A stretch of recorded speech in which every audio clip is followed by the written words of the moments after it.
Hey all, Sean here, back again with another edition of Game On Cards and Collectibles.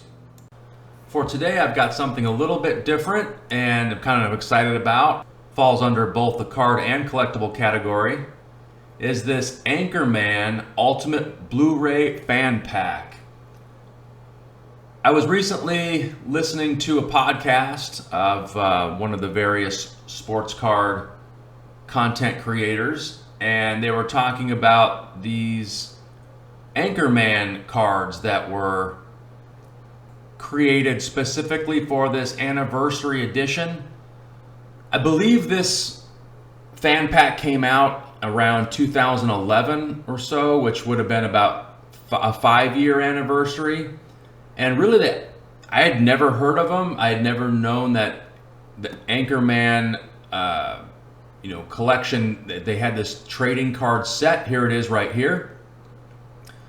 And I'm a huge fan of the movie and was super excited to find out that they actually made a trading card set for the Anchorman movie.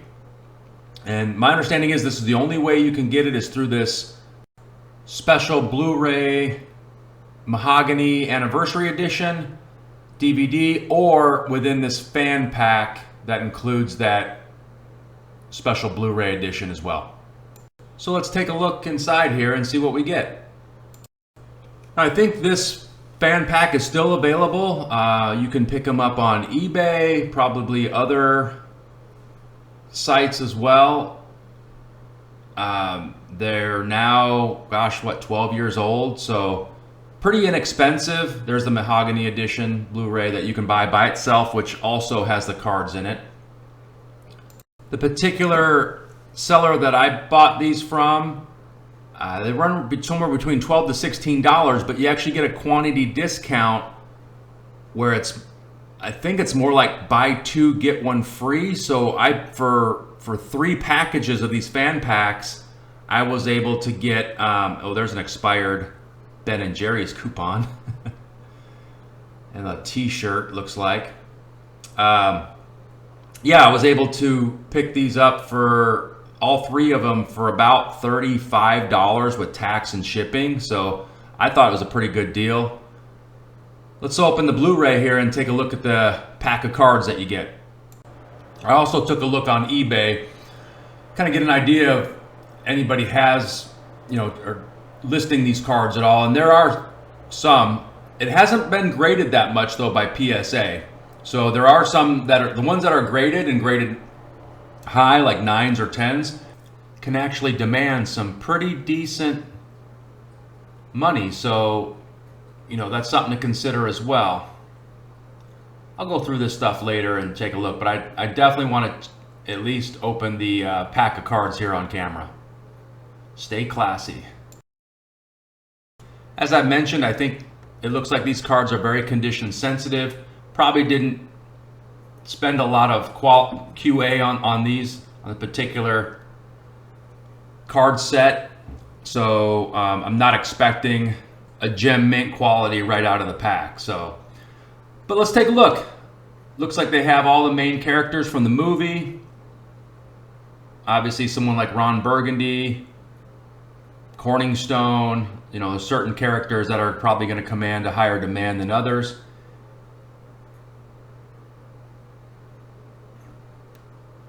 Jess Moondragon. Looks like they give you a little bio on the back, which is kind of cool.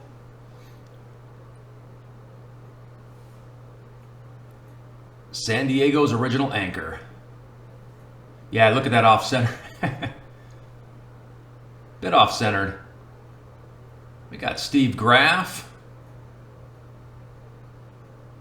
All right, Jack Black's character. That was actually okay centered. Not too bad. They give this nice 70s look to him. Arturo Mendez, Spanish anchor. I do like the style that they use. They give it a classic 70s look. Chip McGee. Public access. That's pretty cool. We've got Frank Bichard,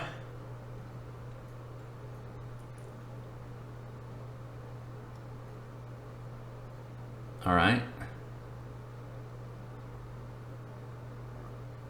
Wes Mantooth.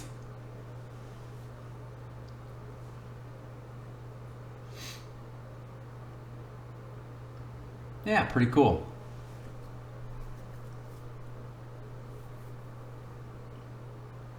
You got Ed Harkin.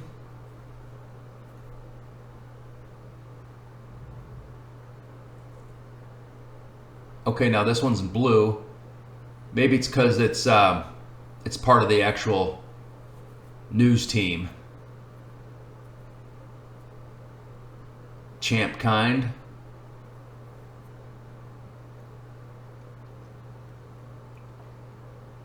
Whammy Sports Guy. That one's actually pretty decently centered. Yeah, I think the blue cards look to be more of the Channel 4 news team. Brick Tamland.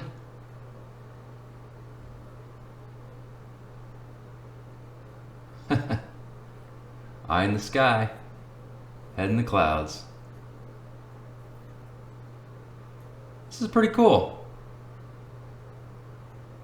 Brian Fantana.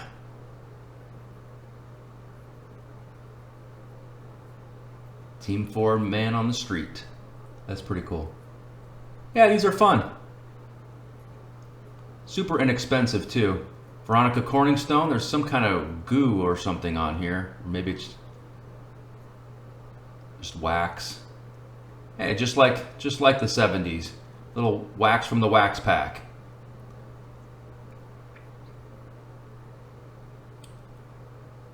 Very cool.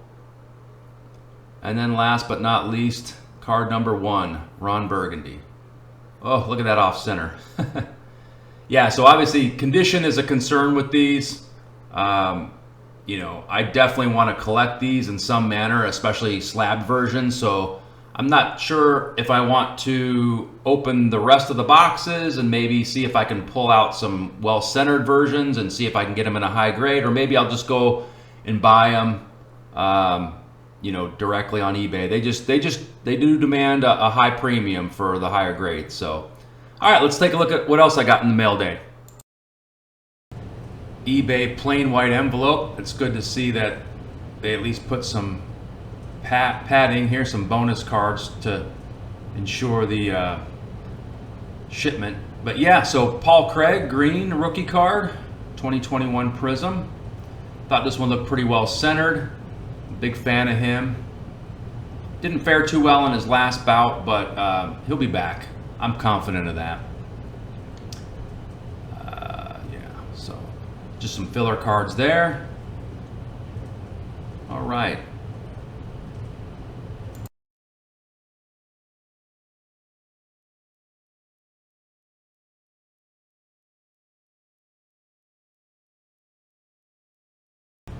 Another plain white envelope.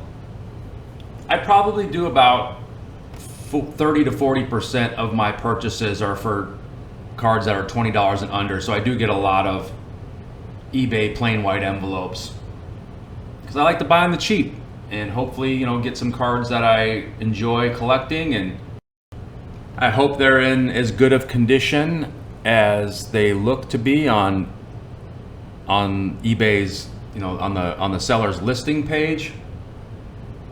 That's a whole different story and a whole different conversation in itself. But and then, if they are in as good condition as I'm hoping, then send them off for grading and hopefully have it nice slab in a high grade. This next one is a Bruce Buffer Donruss Optic. I think this might be a hollow. Yeah. Picked up one of these. They're tough to find well centered. This one looked pretty good centered, although looking at it now, it's more like 60-40 probably.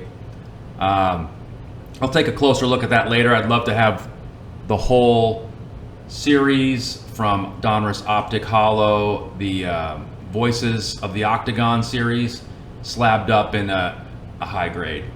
Next, we've got Daniel Rodriguez. I'm pretty high on him as a prospect in the UFC. This is his 2021, just his base. Picked this up for a couple bucks, I think.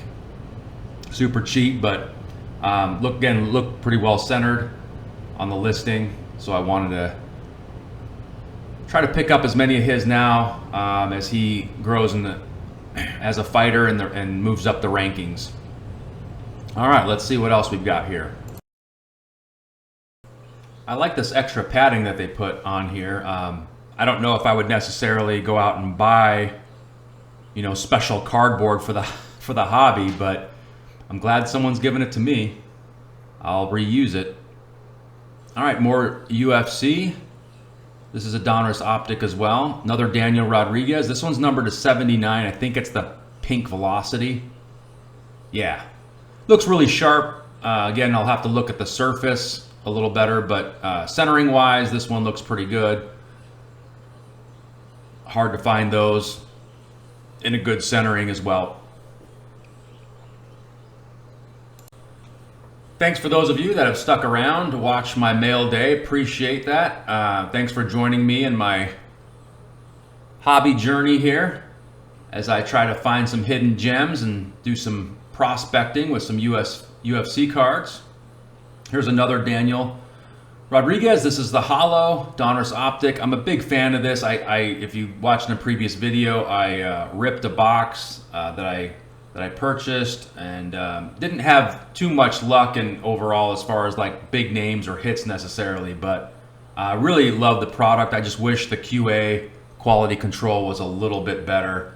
I was a little disappointed in the amount of off centering and scuffed edges and things like that. But other than that, I really love the product and the checklist.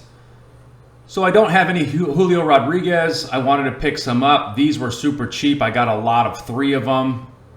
And they were from the Topps International Card Day from last year. So they have the rookie card logo, which is what I was looking for to get any Julio Rodriguez. So I thought this was a good buy, so I picked these up for cheap. And maybe one of the 3 or maybe even more might be grade worthy, so I'll take a closer look at those later on. That's going to do it for today's mail day. I appreciate everybody who stuck around and hung out. We'll see you again real soon. Thanks, everybody.